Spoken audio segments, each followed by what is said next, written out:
Skill 5. Clean upper or lower dentures. Number 1. Put on clean gloves before handling dentures. Number 2. Bottom of sink should be lined and/or sink partially filled with water before denture is held over sink. Number 3. Rinse denture in moderate temperature running water before brushing them. Number 4.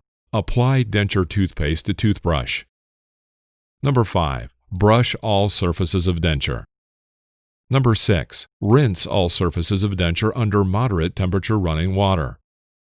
Number 7. Rinse denture cup and lid. Number 8.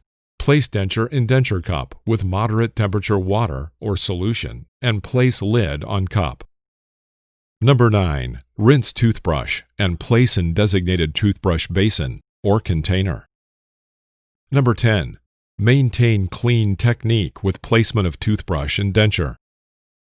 Number 11. Sink liner is removed and disposed of appropriately, and/or sink is drained. Number 12. Remove and dispose of gloves without contaminating self into waste container and wash hands.